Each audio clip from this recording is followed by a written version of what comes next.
وإن لم تغفر لنا وترحمنا لنكونن من الخاسرين.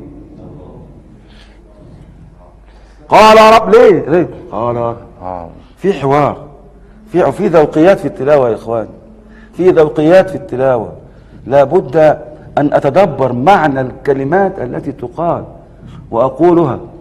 وبعدين وأزلفت الجنة للمتقين غير بعيد،